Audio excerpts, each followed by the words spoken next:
Boa noite a todos, meus irmãos. Essa é uma temática que certamente a gente já deve ter ouvido muito, né? Quando a gente busca a passagem que Paulo encaminha na carta dele aos Tessalonicenses, nos exortando à gratidão. Em tudo dai graça, porque esta é a vontade de Cristo Jesus para convosco. E a gente vai ouvir várias vezes, simplesmente pelo fato que a gente não consegue entender, ou se entende, pelo menos intelectualmente, a gente não consegue vivenciar de forma disciplinada, sistemática, essa lei, que é uma lei do universo, a lei de gratidão. Paulo, ele faz essa proposta a uma comunidade que vivia sobre o ataque, não somente dos romanos, que ainda dominavam aquela região, mas aqueles que faziam parte das igrejas cristãs primitivas e que estavam sob ataque dos seus semelhantes, os judeus que não aceitavam a nova verdade e a boa nova. Entre eles, inicialmente não quando Paulo, mas ainda quando Saulo, o próprio Saulo que assim o fez. Mas para a gente entender essa assertiva de Paulo, vamos colocá-la como se fosse uma das leis que sustenta o universo de Deus. E que a gratidão é uma conduta sem a qual a graça não chega na nossa vida. E que a gratidão, ela não só pode ser expressa quando as coisas vão bem, porque isso é muito simples, muito fácil. A gratidão, ela ganha um sentido muito mais profundo e tem aí de nós uma exigência muito maior quando nós estamos passando por aquilo que nós podemos ler no momento em que estamos passando, como desgraça, mas essa leitura de entender qualquer coisa, por mais horrível que nós estejamos passando por ela, ou tenhamos passado, entender qualquer evento do universo como uma desgraça, é desconsiderar a identidade de Deus como proposta pelo apóstolo João, no seu capítulo, em 1 João, no capítulo 4, no versículo 28, quando ele diz que aquele que não ama não conhece a Deus, porque Deus é amor. Então, se uma das leis é que Deus é amor, um ser que ama não tem propósito nenhum em provocar gratuitamente o sofrimento. Um ser que ama, em nenhum momento tem prazer ou se compraz no sofrimento dos seus filhos. Não vê nenhum sentido na punição, a não ser como entender a punição como algo que o indivíduo plantou e que dali ele vai extrair um aprendizado. Se Deus é amor, e isso é uma compreensão que tem que ficar muito clara em nós, a gente pode duvidar das nossas competências, nós podemos duvidar de nossas qualidades, nós podemos duvidar das nossas convicções. Mas das qualidades de Deus, não, porque são eternas e imutáveis. E um ser que é puro amor, tudo faz, tudo, mas absolutamente faz, imbuído nesse amor. De forma que tudo, mas absolutamente tudo, ou qualquer experiência que nós estejamos passando, é uma experiência amorosa. Certamente que se a gente disser para uma criança que está brincando, assim que ela nasce, ela começa a absorver a realidade do mundo, ela está reinicializando o sistema, né? Reencarnando, começando a aprender a falar, a andar, a sentir, a se expressar. Certamente que quando a gente chega para uma criança, num dado momento, e diz que ela não vai só brincar, mas um turno da vida dela durante a semana ela vai estudar, ela certamente, por mais que a escola seja muito lúdica inicialmente, ela certamente não vai achar aquilo prazeroso. E esse é um dos grandes motivos porque a educação é uma coisa tão complexa até hoje, já que ela nem sempre dá um prazer imediato. Mas nós temos uma visão muito infantil de que nós queremos prazer imediato, e esse prazer imediato nunca proporciona prazer no médio e no longo prazo. Nunca. Todo tipo de conquista que o ser humano tem só acontece com disciplina e investimento, para que hoje eu abra mão do prazer imediato, para no futuro ter muito mais prazer nas conquistas que eu vou realizar na minha existência. De forma que, numa leitura de uma criança, ir para a aula, ter que ver uma lição de física, de matemática, fazer uma redação que a professora passou em casa, ao invés de estar assistindo aquelas coisas que ela gosta na TV, conversando com os amigos, usando os aparelhos de jogos de computador, enfim, para ela é abrir mão do prazer. Mas o pai, que assim procede bem, e ai do que não procede assim, sabe que mesmo que a criança esteja considerando aquela experiência como desprazerosa, o pai está tendo o imenso prazer de saber que o filho está crescendo. que ele está investindo em conhecimento e que aquele vai ser fundamental para que no futuro ele alce novas e maiores conquistas. Da mesma forma, nós poderíamos pegar esse modelo muito limitado da raça humana para imaginar a percepção de Deus com relação às nossas dores. Para ele, levando em consideração que todas, invariavelmente todas, são reflexos de ações nossas que repercutem no presente, para ele o que está acontecendo é um profundo, significativo e impactante aprendizado. De modo que não importa o quanto doa o processo, porque o objetivo é o resultado final do crescimento, do despertar e do aprendizado. De forma que, da mesma maneira que um pai não se compadece de um filho que não está no computador porque está aprendendo a ler, assim Deus não se compadece quando nos vê no tipo de sofrimento que nos traz o crescimento, porque Ele entende aquilo como necessário. Embora, por ser extremamente misericordioso, ainda assim, ainda sabendo que nós necessitamos passar por aquilo, não tenhamos dúvidas. As nossas dores são profundamente atenuadas pela misericórdia de Deus. Fosse nós pagar ao pé da letra tudo que devemos ao universo, as dores seriam muito mais atrozes. Mas a misericórdia infinita de Deus torna muito mais leve do que nós podemos supor. Por isso mesmo, a gratidão é um sentimento essencial. Lembrando que a gratidão, ela só vai ser entendida, ser grato, se eu entender uma outra lei do universo, a lei de causa e efeito. Entendendo que Deus é amor infinito e não vai proporcionar sofrimento, mas me deu a liberdade de fazer escolhas, e essas escolhas trazem consequências. Sempre que eu estiver nas consequências, muitas vezes eu posso não saber as causas. Desde uma existência presente, algo que a gente faz como escolha num universo muito infantil e que vai dar um prejuízo no universo adulto e a gente esquece, até as múltiplas existências, tudo, mas absolutamente tudo que acontece na nossa vida é justo. Acontece porque nós merecemos, acontece porque tem uma finalidade e acontece pelo amor infinito de Deus. De forma que, por mais que estejamos sofrendo, esse sofrimento é uma prova do amor de Deus. Entendendo aí que a doutrina espírita não prega o sofrimento. Os espíritas falam muito do sofrimento, que tem que sofrer. Em nenhum momento, quando nós vamos estudar a doutrina espírita, há uma pregação da necessidade do sofrimento como a única alternativa para o crescimento. Não. Nós temos o amor, a sabedoria. Acontece que nós, raça humana, optamos sempre pela letra C, sofrimento. Nós poderíamos optar pela letra A, amor, ou pela letra B, conhecimento. Mas nós optamos sempre pelo sofrimento, letra C. Então não é uma condição sem a qual não cresça-se e não se tenha vida feliz. Mas é um recurso sem o qual nós emperraríamos na escala da evolução, porque uma vez que sentimos as consequências, nós podemos fazer duas escolhas, que dividem praticamente todos os seres humanos entre pessoas que vivem plenos em busca da felicidade ou tristes a lamentar tudo o que tem de infeliz na sua vida. Nós temos que escolher que lado da moeda nós vamos enxergar ante o sofrimento. Nos concentrar na dor, parar na estrada da vida, sentar feito uma criança e chorar, ou se perguntar: o que eu tenho que aprender com isso para não passar por isso novamente? O que eu tenho que fazer? Essa escolha de para que lado eu olho nas experiências da vida vai determinar as infelicidades, as depressões, os lamúrios, as lamentações de pessoas que sempre têm um discurso cheio de uma lista de culpados, sejam pessoas ou situações, para a sua própria infelicidade, sem assumi-las.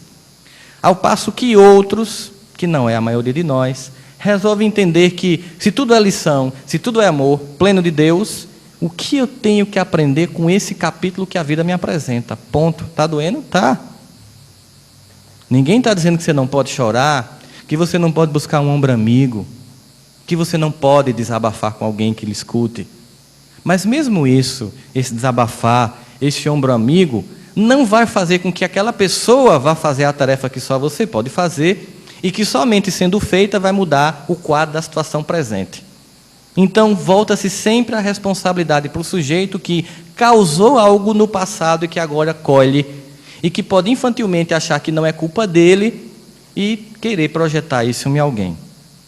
Então, é fundamental entender a graça sobre os aspectos que Paulo apresenta especificamente nessa carta. Eu vou ler trechos dela, que vai do versículo 16 ao 22, porque tem umas informações muito interessantes, porque às vezes a gente tira do contexto e fica sem entender a profundidade da proposta de Paulo naquele momento, ou de todos os textos evangélicos de uma forma geral. Regozijai-vos sempre, orai sem cessar, e em tudo dai graça, porque esta é a vontade de Deus em Cristo Jesus para convosco. Beleza, ok. Mas como é que eu vou conseguir fazer isso? Como é que eu vou conseguir dar graça naquilo que a minha inferioridade emocional ainda, a minha infantilidade emocional, enxerga, sente e percebe como desgraça? Como? Aí ele diz: examinai tudo e retende o bem. Ele diz como isso pode ser feito. Examina todo o cenário e retende o bem. Abstendo-vos de toda, olha como é interessante, toda a aparência do mal. Aparência do mal. O bem é realidade, o mal é aparência.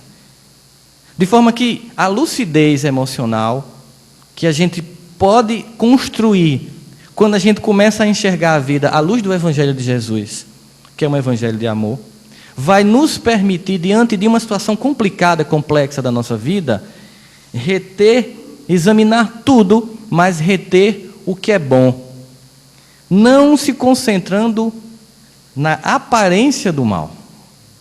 Talvez usando um exemplo muito claro que a gente muitas vezes vê, a sombra, por exemplo, ela não é uma realidade em si mesma. A sombra que a minha mão projeta nesse púlpito, ela é apenas a ausência da luz. Uma vez que a luz volta, a sombra desaparece, de forma que a luz é a verdade e a sombra é uma aparência. E no universo criado por Deus, que é justo e perfeito, que é amor, somente o amor é verdade, e o mal é ignorância, e ele é aparente, porque a ignorância tem prazo de validade. Agora, às vezes ela se delonga muito. Ai, Deus, porque ama muito mesmo, faz a gente sentir, nas experiências da lei de causa e efeito, a dor, para que a gente volte a buscar a luz e saia das sombras da ignorância pessoal e comece a usufruir todas as lições que a vida pode nos proporcionar. De toda sorte, Deus, Ele é extremamente bondoso em sua misericórdia, mesmo diante da hora em que nós vamos ter que lidar com a lei. É por isso que quando a gente vai ler a história de Jó, mesmo se a gente não vá discutir aqui se aquilo aconteceu de fato ou não, qual seria a lógica de uma história tão trágica, mas se nós percebermos aquela história como uma parábola do Velho Testamento, em que se quer denotar o quanto e até que ponto devemos experimentar e vivenciar a gratidão ante as circunstâncias da vida, nós vamos ver que Jó diz um porquê da gratidão. Porque o Senhor é misericordioso e é piedoso. É isso que faz com que Jó sinta a necessidade de todas as tragédias que na sequência acontecem na sua vida, ainda assim ele não se afastar do sentimento de gratidão. E são muitas, para quem já teve a oportunidade de ler, eu não vou lê-la nem enumerá-las, são muitas, perda de entes queridos, de tudo que tinha, e perda da completa saúde, mantendo-se ainda assim fiel no sentimento de gratidão a Deus. De forma que, se a gente entender a lei de gratidão como uma lei e passarmos a vivenciá-la em nossa vida como um novo paradigma, nós vamos todo momento se perguntar por que eu estou passando por isso e o que é que eu vou aprender com isso, e se é uma lição a mais na minha escala de um ser que está carente de luz e compreendendo cada vez mais a lei de Deus, grato a Deus, grato, Senhor meu, por mais uma lição em minha existência. Grato porque sei que a tua imensa misericórdia poderia tornar isso que eu já experimento como muito ruim, muito pior. Mas a tua doçura infinita faz com que essa prova que hoje eu julgo impossível de ultrapassar, irei ultrapassar, como todas as outras que já ultrapassei. E a tua imensa misericórdia suaviza e balsamiza a minha vida nesse momento. E aí esse sentimento vai fazer com que a gente escute alguém nos agredindo e a gente se pergunte: quando, de que forma eu gerei isso? E se eu não sei, porque não há justificativa para que essa pessoa me faça tamanho mal, aí eu preciso de uma outra lei para não considerar Deus injusto.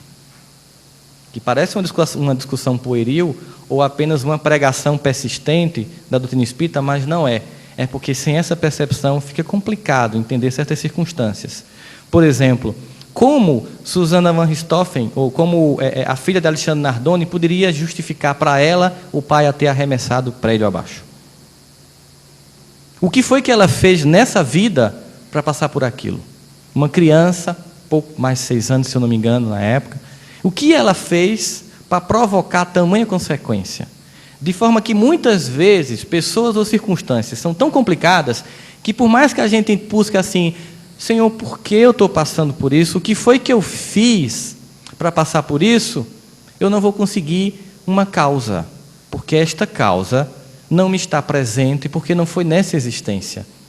De forma que a justiça, Deus como amor e a lei de causa e efeito, precisa da multiplicidade das experiências no plano físico da Terra, para que nós possamos entender que muitas daquelas coisas injustificáveis, aspas, que acontecem na nossa vida, têm sim sua justificativa no passado. E, mais uma vez, presente abundantemente a misericórdia de Deus, faz com que nós não nos lembremos do que fizemos, porque se lembrássemos, o sentimento de culpa poderia ser tão atroz que nós acharíamos pouco o que a gente estava passando.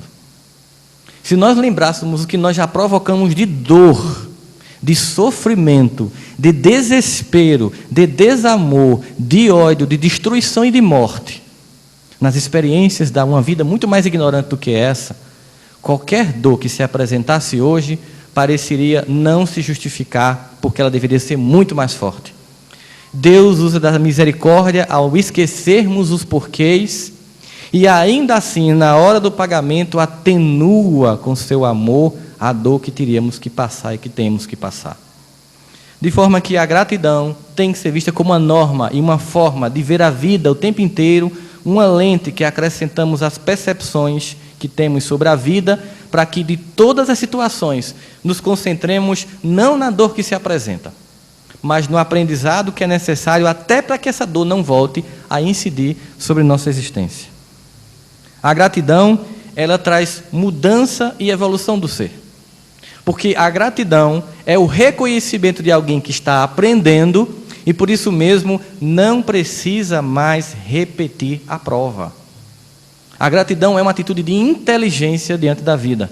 Porque ao ser grato, eu não murmuro e mostro ao universo e ao meu próprio coração que eu entendi a lição, de forma que eu não preciso mais repetir a prova.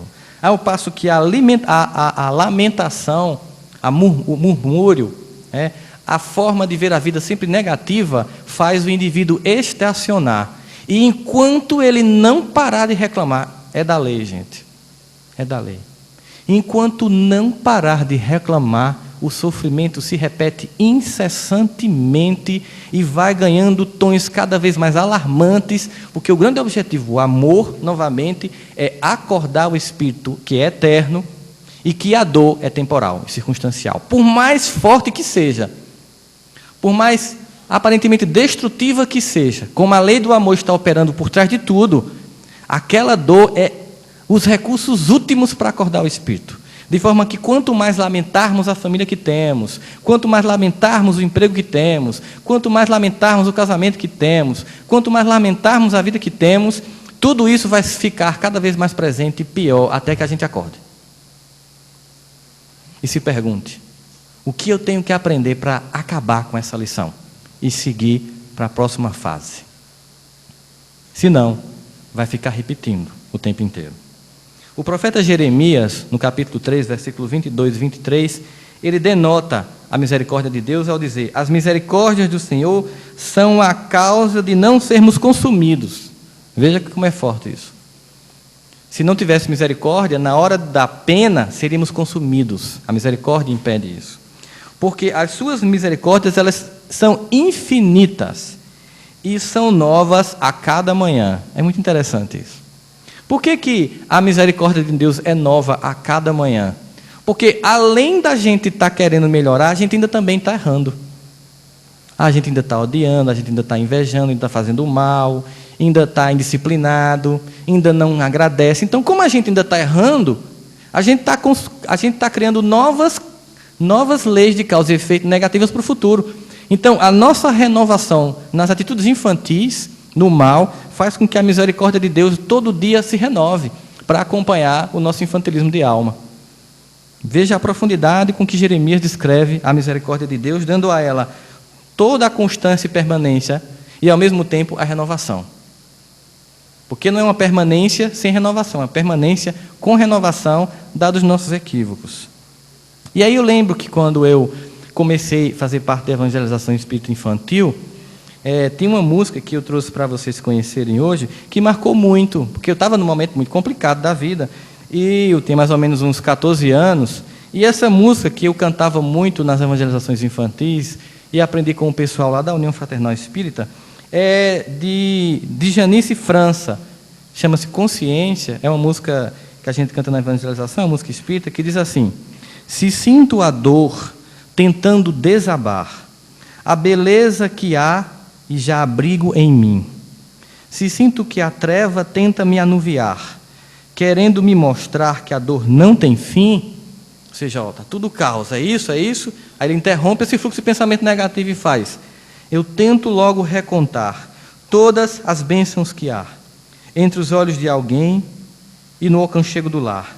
Eu canto pela vida, pelo que tenho e pelo que virá, pois, apesar da ferida, tenho tanto para amar. Então, temos aqui, nessa música, consciência, não é por acaso, porque ela quer despertar consciência de gratidão, é que nós podemos diagnosticar o caos. Aliás, nós somos especialistas nisso. Diagnosticamos com detalhes como ninguém, especialmente o nosso caos pessoal. A gente consegue ver muito pouco o caos pessoal dos outros, que muitas vezes é bem maior que o nosso. Mas o nosso caos a gente consegue dizer com tintas e letras, com todas as emoções. Peça alguém para conte sua vida, ela já faz uma cara de choro. Ela já começa a lembrar de tudo de ruim que aconteceu, porque ela só lê assim, aí começa a lamúria. A lista é infinda. Mas se a gente interrompe esse fluxo, porque, venhamos e convenhamos, quantas vezes a lamúria nos tornou melhor, mais felizes? Façamos, cada um de nós aqui, um rebuscar. Quantas vezes uma única forma de lamúria, um único minuto de lamúria acrescentou uma grama de felicidade e de paz em nossos corações? É uma conta bem simples, não precisa de muita complexidade, não. Nunca acontece. Então, o que a música nos solicita é: diagnosticou o caos? Tá, tudo bem. Ninguém está negando que ele existe, ninguém pode negar a dificuldade, até porque ficam alienados, senão você vai ficar com complexo e poliana, que é ver a felicidade de uma forma infantil. Não, peraí, é uma felicidade, mas eu tenho que buscar, não é ela vai acontecer, tipo assim, eu vou ganhar na Mega Sena da virada sem nunca ter jogado. Não, não é desse jeito. Não, diagnostiquei o caos, né? Esse caos, levando em consideração que eu entendo que Deus é amor, existe uma lei de causa e efeito, e eu plantei, é responsabilidade minha, ainda assim eu não me concentro no sentimento de culpa.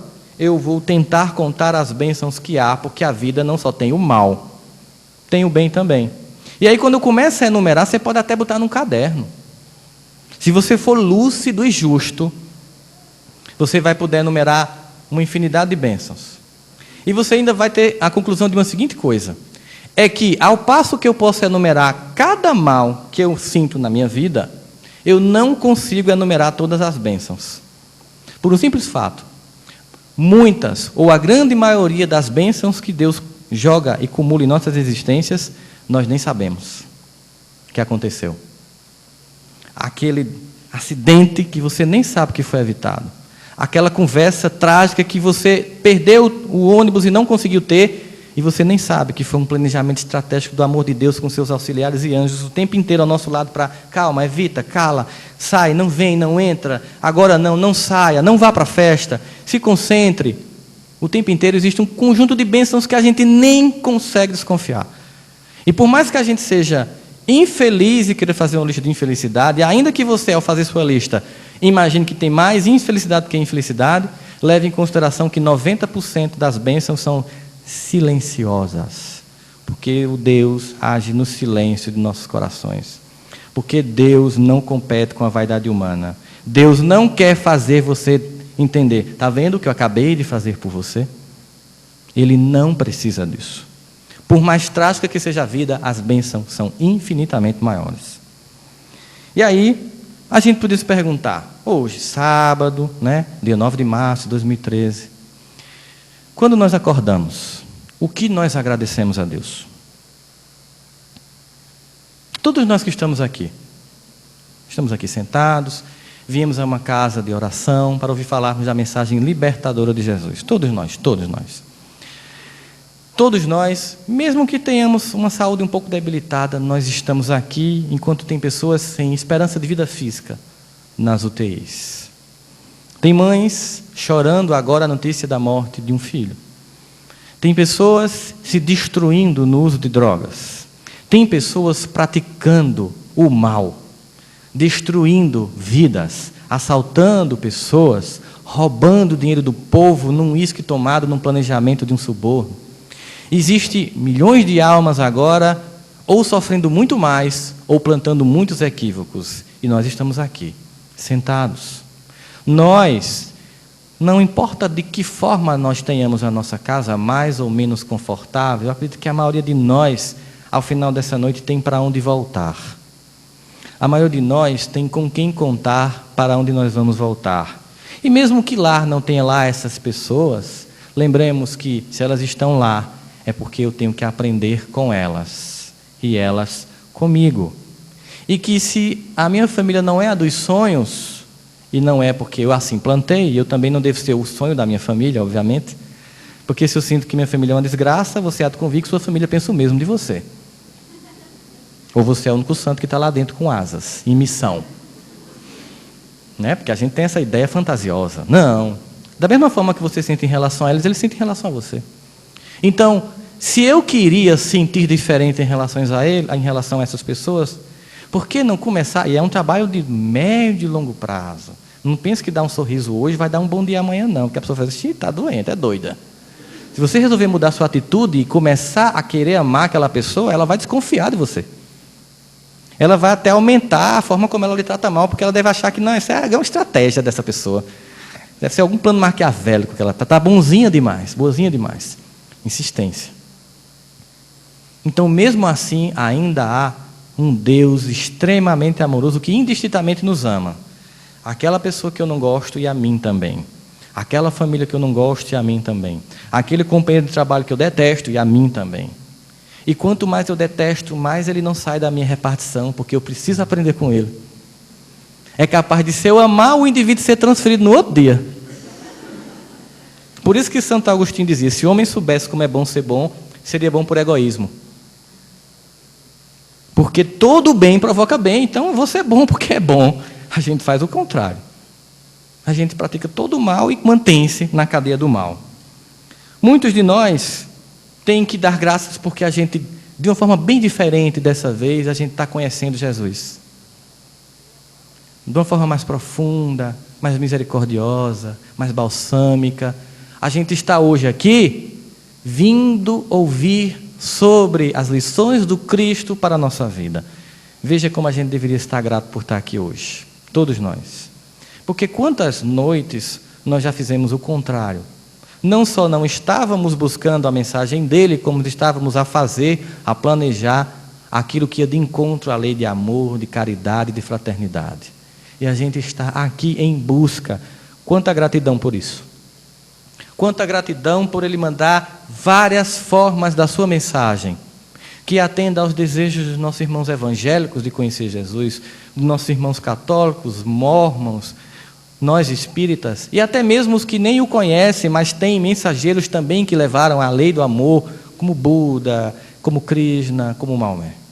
Entender que todos estão expressando esse amor e vivenciaram praticamente esse amor, por isso que marcaram as suas sociedades, a história de suas nações, e a todos que seguem esses mensageiros de Deus, e nós que temos na figura excelsa de Jesus o maior de todos esses mensageiros. Quanta graça nós podemos todos os dias nos perguntar. É engraçado porque se eu fizesse o seguinte, distribuísse aqui um lápis e dissesse, o tema da palestra de hoje é Coloque aí tudo o que você quer pedir a Deus. A mente ia virar uma metralhadora. Aquele carro, aquele negócio, aquele emprego, aquele não sei o quê, aquele título, aquele não sei o quê.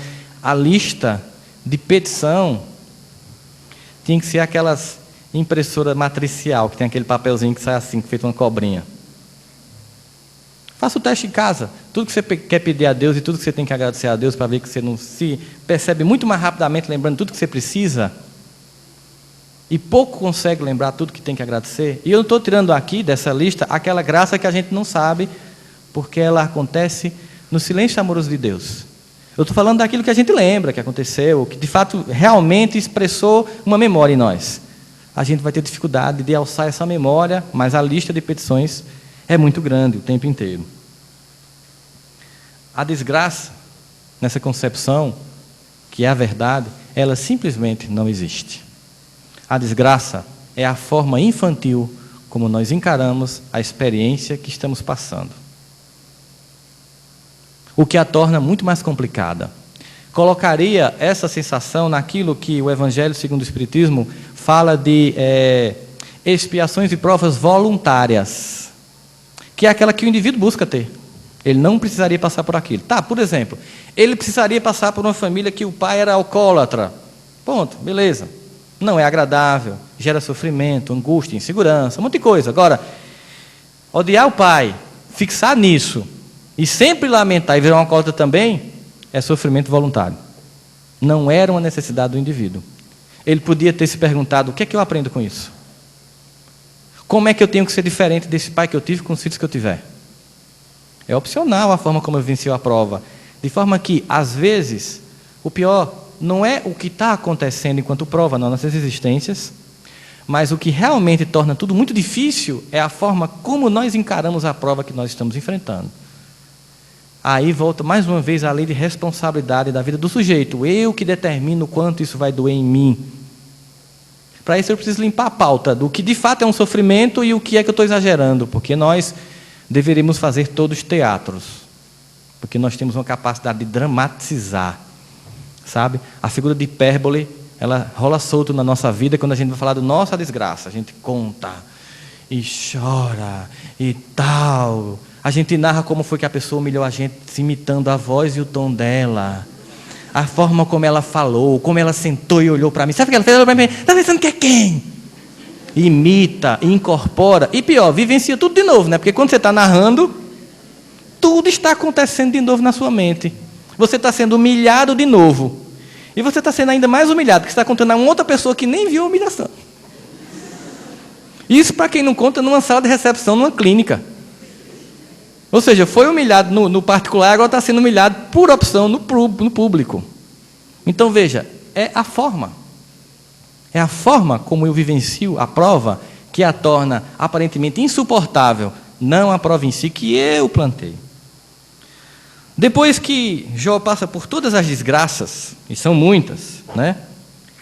E aí aparentemente não, agora ele vai ceder. Agora não tem mais jeito. Não tem como esse homem não reclamar. Agora é possível. Perdeu o filho, tudo que tinha, o corpo imerso em chagas, desgraça total. Ele diz, nu saí do ventre de minha mãe, nu para lá retornarei. O Senhor deu, o Senhor tira. Quem sou eu para reclamar? Porque quanto mais reclamar, mais tira. E quanto mais precipitar a graça, mais volta. Porque é isso que ele quer que a gente aprenda. E ele tira a dor por amor. Por isso que quando ele está já completamente, aparentemente desvalido, a esposa, porque muitas vezes quem vem fazer a gente ter uma sensação ruim é até quem mora perto da gente. Pessoas, nossos familiares. Está vendo?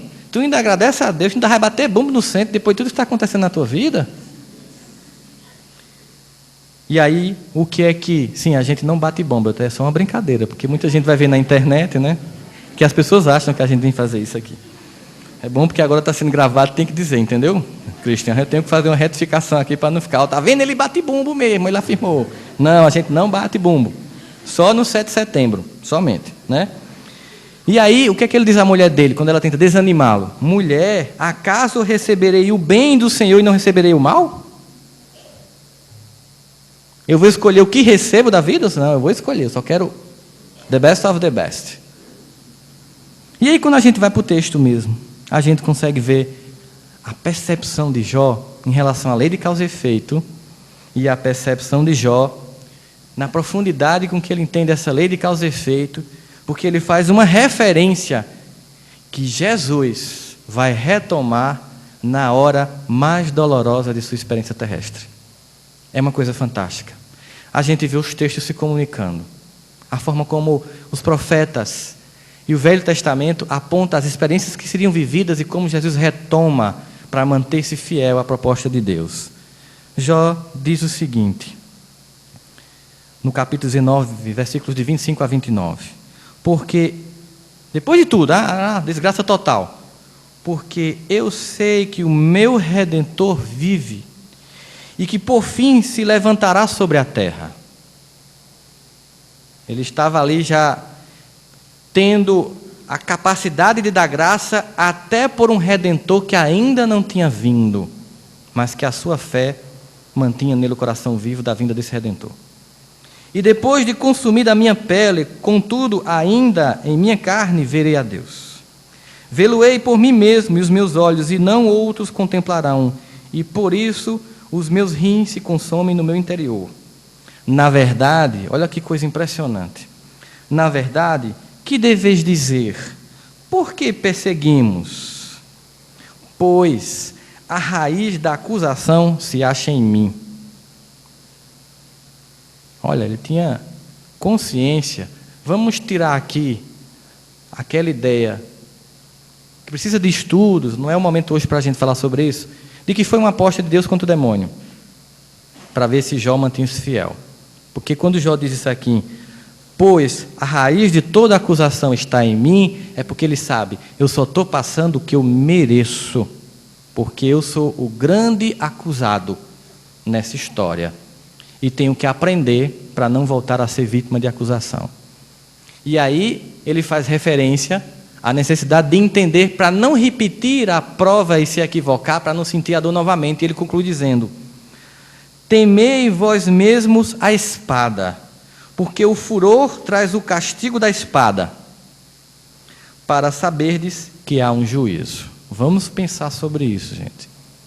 Veja como Jó está tendo a grandiosidade de, na gratidão, se permitir entender o que Deus está propondo.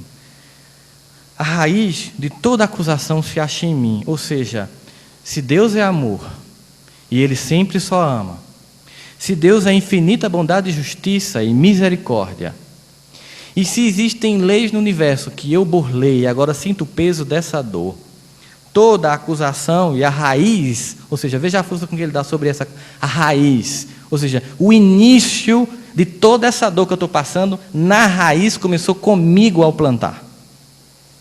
Ele não culpa ninguém. Por isso se mantém fiel em gratidão a Deus. Ele não culpa ninguém.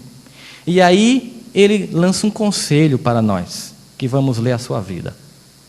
Temei vós mesmos a espada, porque o furor traz o castigo da espada. É o que Jesus vai dizer a Simão Pedro no Gólgota, quando ele decepa a orelha do soldado romano. Ele vai dizer, que está na narrativa do evangelista Mateus, no capítulo 26, versículo 52. Então Jesus disse, embainha a tua espada, pois todos que lançam mão da espada, a espada perecerão.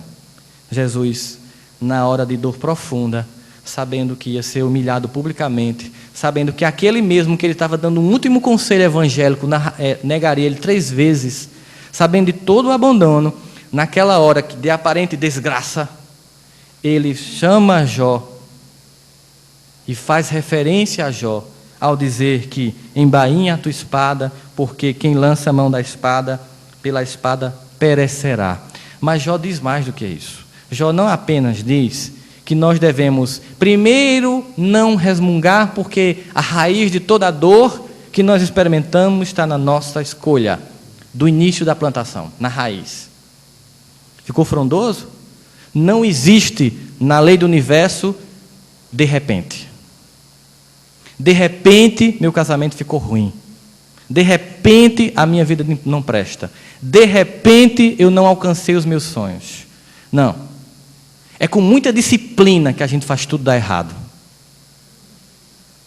Pode parecer que não. É a mesma lei. O vetor é que muda. É com muita disciplina de todo dia ver todas as TVs e novelas que eu quiser. Para ter prazer agora. Para ter uma vida frustrada depois. E ver a vida dos outros passando na TV. É com muito empenho que todo dia eu mantenho o ódio em relação àquela pessoa, para depois desenvolver tudo que é doença que não presta, para purificar a minha alma através do meu corpo. É todo dia, sem abrir mão da arrogância e sem baixar a crista para a humildade, que a gente planta um conjunto de inimigos e de pessoas que nos detestam. É todo dia no ambiente de trabalho, não agindo com amor e apenas com o interesse pessoal de quem manda na gente, que a gente não se pergunta onde eu poderia ser amoroso e caridoso aqui, mesmo com a ordem que vá de encontro a isso. Que a gente planta um monte de coisa para lá na frente colher. Porque não existe a lei do de repente. É todo dia se dedicando que alguém vence. É todo dia, trabalhando o perdão, que alguém finalmente consegue olhar com paz para aquele que ainda continua a agredir. É todo dia. É preciso muita disciplina para vencer. E é preciso muita disciplina para a vida dar errado. É sempre uma escolha. O vetor, quem escolhe somos nós. Mas aí ele diz, além desse conselho, eu não vou mais usar a espada para não ter que passar por tudo isso de novo. Eu tenho que entender essa lei porque é para que haja um juízo, para saberdes que há um juízo, ou seja, que existe uma norma imutável no universo amoroso de Deus, que não vai mudar ao bel prazer de minhas escolhas infantis. Lei é lei, causa e efeito. Eu lembro quando duas crianças em Boa Viagem se vestiram de Batman e Robin e do 10º andar, com 6 anos, pularam. E vocês devem imaginar o que aconteceu. Elas se desencarnaram. Imagina se Deus resolve, ante aquela infantilidade, suspender a lei de gravidade. Apenas para elas flutuarem. Ela ia pular de novo. De novo! Foi tão boa a experiência. Imagina se aos caprichos da nossa infantilidade a lei fosse alterada. Então Jó diz, há um juízo, há uma norma. E eu sou grato a Deus, porque eu aprendi essa norma. Eu agradeço a Deus todas as desgraças que me fizeram entender essa lei e me permitirão pagar pela dor, a dor que eu proporcionei, e mesmo que eu não lembre. Mas se Deus é justiça, eu não passo por nada que eu não mereça. E agora os meus olhos não se debruçam sobre a lamentação do mal que aparentemente, voltemos a Paulo em Tessalonicenses, o mal aparentemente está aqui, na desgraça que me cerca. Não, eu vou reter o que é bom, porque eu não quero mais errar. Que Deus nos abençoe hoje.